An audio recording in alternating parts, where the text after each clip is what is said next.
caminho que Deus quer para nossas vidas, ao ponto de desistir. E o tema dessa mensagem que Deus colocou no meu coração, e eu não entendi até uns dias atrás, mas eu vim compreender. Deus diz assim: por que você largou a cruz? Eu vou repetir o tema dessa mensagem. Por que você largou a cruz? E eu vim entender porque há uma grande possibilidade de você estar muito tempo na igreja, mas de ter largado a cruz faz tempo. Mas Jesus tem uma palavra para o seu coração. Então, quando Jesus ele entra nas aldeias de Cesareia, a Cesareia de Filipe, um dos filhos de Herodes, Cesareia dado esse nome a essa cidade, porque Filipe ele reconstruiu esse lugar, e a passar muitos Césares por esse lugar, por homenagem a eles, colocou esse nome de Cesareia, e como homenagem também a Filipe, o filho de Herodes. E quando Jesus ele pergunta: quem dizem aos seus discípulos que eu sou? O que o povo diz quem eu sou? Uns dizem João Batista, outros Elias, outros um dos profetas. Mateus diz ou Jeremias, ele acrescenta Jeremias. O livro de Lucas acrescenta uns dos profetas que ressuscitaram. Havia nesse tempo de Jesus uma escola dos fariseus que acreditavam na transmigração da alma, ou seja, na reencarnação. Muitos eram confundidos por isso, mas nem todo acreditavam naquilo que os fariseus diziam. É por isso que muitos não compreendiam que era o Messias, entendiam que era um dos profetas que tinha ressuscitado. Comparado por João Batista, porque era contemporâneo de Jesus, até Herodes, em Mateus capítulo 14, ele diz: é João Batista que ressuscitou, por isso faz esses grandes sinais. É Elias, uns diziam, porque Elias fez uns milagres que pareciam com os milagres que Jesus estava fazendo, mas tirou essa hipótese, porque Elias ele era muito bruto. Mas então comparado a Jeremias, por causa do sofrimento que Jeremias passou e o sofrimento que Jesus falava que ia passar. Mas o interessante é, Jesus disse: ele disse que eu sou isso. E vocês? Quem diz que eu sou? Aleluia. Aqui eu aprendo algo. Primeiro Jesus disse: lá fora, o povo que está distante, quem diz que eu sou? Há uma diversa complicação na mente. Mas Jesus agora vira para os seus discípulos e diz: quem vocês dizem que eu sou? Jesus agora pergunta para quem está mais próximo, para quem está nos cultos todos os dias, para quem lê a tua palavra e diz: será que você me conhece quem eu sou? Aleluia! Glória a Deus! Aí Pedro diz: eu sei quem tu és. Tu és o Cristo, o Filho de Deus vivo. Aleluia! E aqui eu quero aplicar algo, porque Jesus ele podia muito bem dizer quem ele era. E por que Jesus não se revelou quem ele era aos discípulos? Fez a pergunta. Porque geralmente há duas classes de pessoas. Tem umas que tem Jesus como provedor, tem outros que tem Jesus como salvador. Mas quem tem Jesus, que reconhece Jesus como provedor, nunca vai ter Jesus como salvador. Mas aquele que reconhece Jesus como salvador, ele sempre vai ser o seu provedor na sua vida. Só quem reconhece como salvador, levanta a mão e dá glória ao Senhor. Então Jesus disse: quem vocês dizem quem eu sou? Porque vocês têm andado comigo, vocês têm estado perto de mim, então vocês devem me reconhecer, ou devem me conhecer quem eu sou. E isso, em João capítulo 6, do verso 60 ao 69, Jesus faz um discurso, e ali muitos dos discípulos, não os 12, mas muitos dos discípulos, outros que seguiam, diz assim: que discurso duro é esse? Mas Jesus, conhecendo o coração, começa a dizer algumas coisas aos discípulos, mas no versículo 60 diz que muitos dos discípulos viraram as costas para Jesus e foram embora. Aí Jesus olha para os 12 Ele diz: para onde iremos, Senhor? Porque só o Senhor tem a palavra da vida eterna. Sabe o que eu entendo aqui? Porque quem não reconhece Jesus, vira as costas e vai embora. Mas aquele que reconhece, eu quero dizer aqui nessa noite, como os nordestinos dizem, o sangue pode dar na canela. Eu fico porque eu reconheço quem Ele é na minha vida. Só você que reconhece quem Jesus é. Quem reconhece não abandona. Mas aquele que não reconhece, vira as costas para Jesus. Então Pedro estava dizendo assim: eu sei quem tu és, Jesus.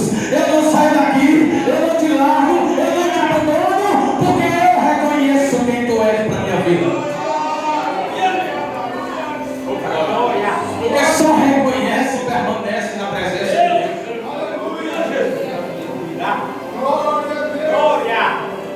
Em Lucas capítulo 9, versículo 62, Jesus diz assim: aquele que põe a mão no arado e olha para trás não é apto para o reino de Deus.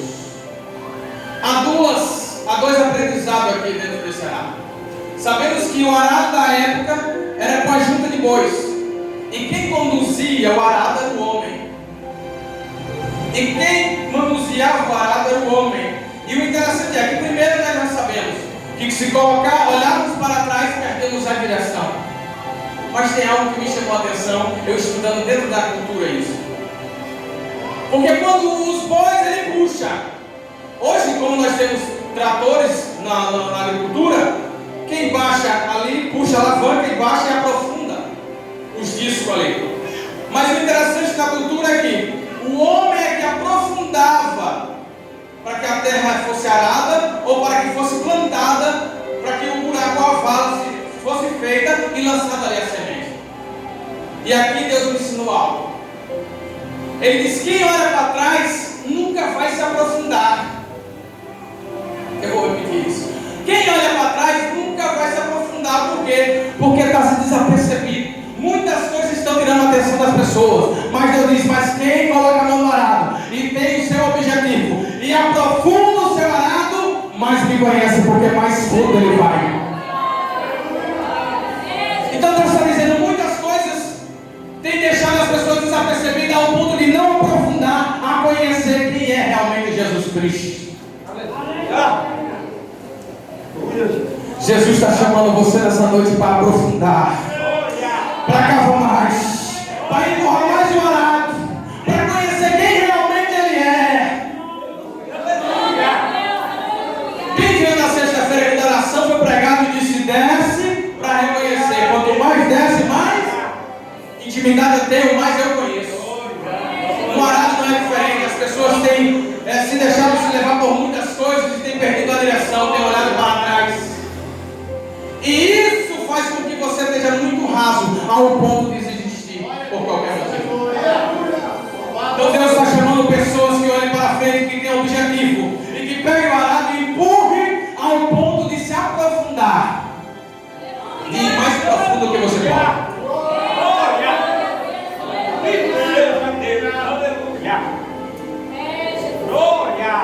Glória a Deus. Glória a Deus.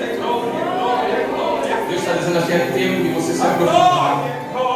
Porque o que eu tenho é muito profundo. Tem pessoas que se acostumam com o raso. Aí quando vê as situações não suporta. Porque está muito superficial. Deus está dizendo: é tempo de se aprofundar. É tempo de se aprofundar. É tempo de se aprofundar. É tempo de se aprofundar.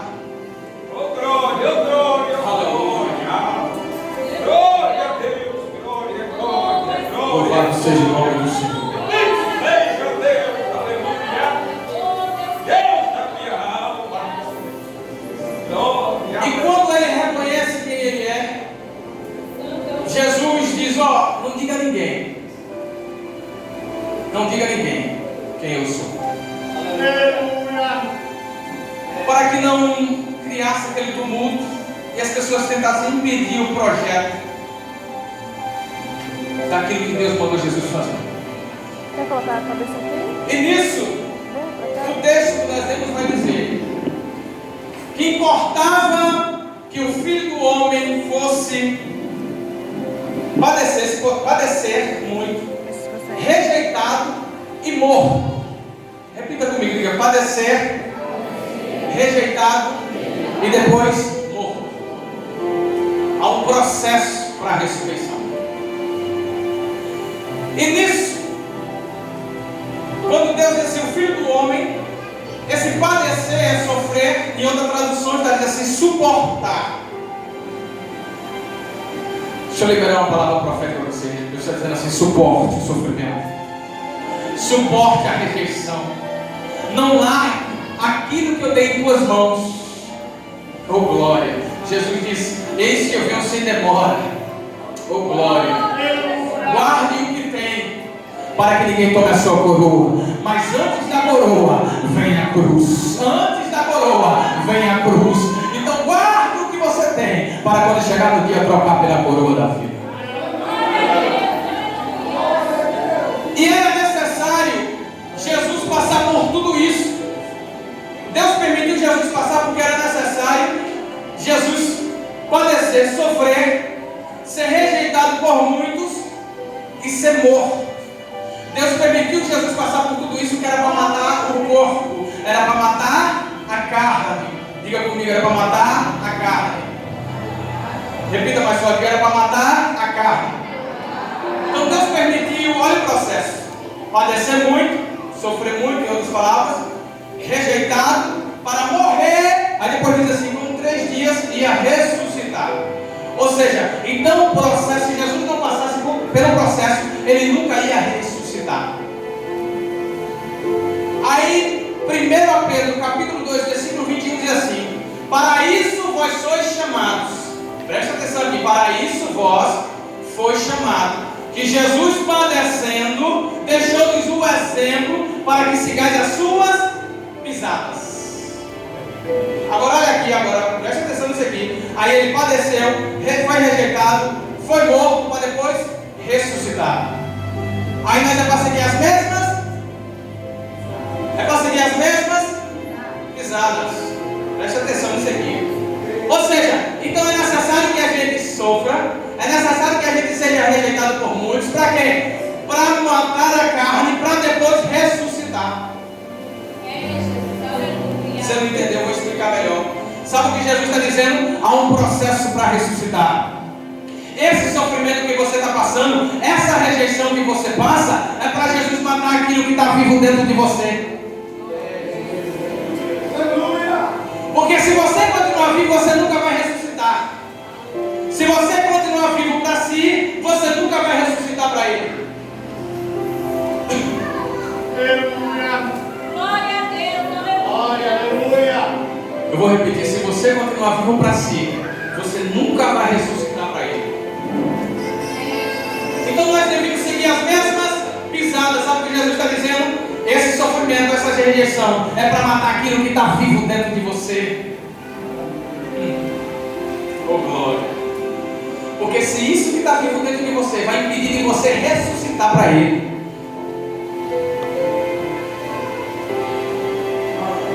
Deus trabalha em áreas específicas no homem ou na mulher em geral. No jovem rico, ele chega para Jesus e diz assim: Senhor, o que eu faço para ter a vida eterna, para herdar a vida eterna? Jesus diz: siga os mandamentos. Ele diz: eu tenho isso desde a minha mocidade. E Jesus diz o quê? Ainda lhe falta uma coisa. Ou seja, ele estava preso no dia. Jesus disse o quê? Vende tudo o que tem e segue-me. Ele virou as costas e nunca mais ouviu falar sobre ele. Por quê? Porque Jesus queria trabalhar em algo que estava vivo dentro dele. Então esse sofrimento, essa rejeição, toda essa situação que você está passando, é porque Jesus está trabalhando nessa área que você precisa morrer para depois ressuscitar. Porque se você não morrer para si, você nunca vai ressuscitar para Ele. Deus trabalha em áreas específicas. E Deus está trabalhando na vida de muitas pessoas. Aleluia. Para quê, Senhor? Por que tanto sofrimento? Jesus está dizendo: é para matar aquilo que está vivo dentro de você. É só para você ressuscitar, matar suas vontades, os seus desejos, tudo aquilo, meu eu, meu ego. Quem está entendendo pode dar uma glória a Deus aí.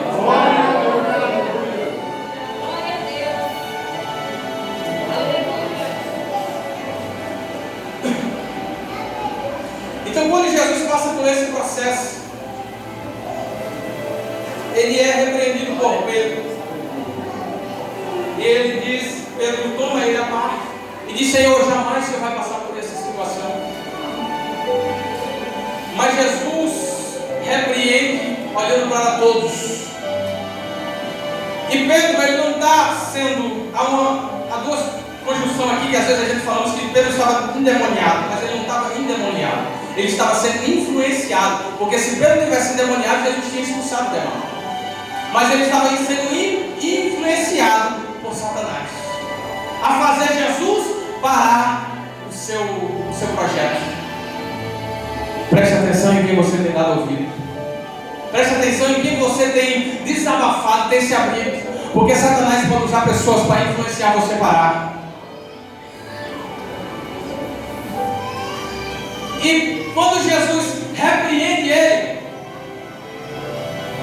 para trás de mim, Satanás, porque não compreende as coisas de Deus, mas essas são dos homens. Em outras traduções, em algumas traduções assim, porque não está pensando nas coisas de Deus, mas nas dos homens. Irmão, a gente dá muito ouvido a muitas coisas que faz a gente parar ou a gente entrar dúvida dentro do nosso coração, porque muitas das vezes a gente não pensa nas coisas que é de cima, mas pensa muitas vezes nas coisas que é de baixo. E Satanás vai usar pessoas a influenciar você a parar. Se você não tiver com os pensamentos na obra de Deus, nas coisas de Deus, Satanás vai influenciar ao ponto de te fazer parar, de você parar de enxergar aquilo que Deus colocou para que você enxergasse, que é a cruz de Cristo.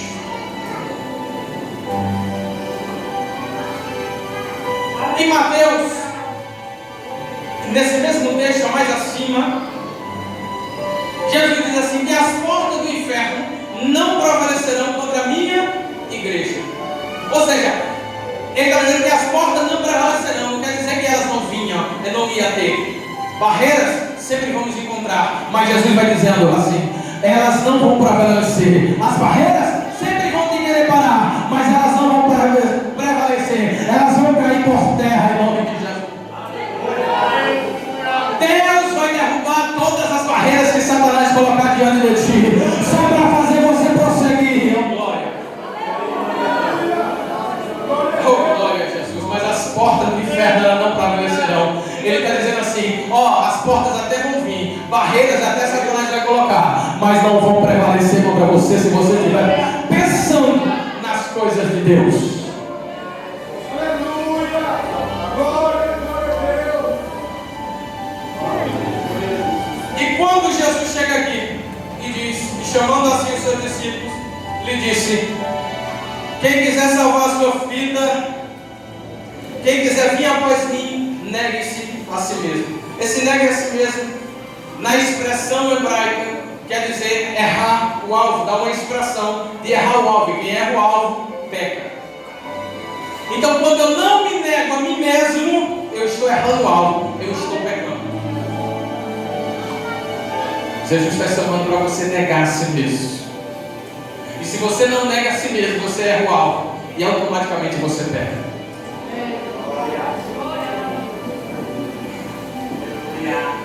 Aí eu te pergunto: por que você largou a cruz? Essa tradução é original. O original, quando diz assim: tome a sua cruz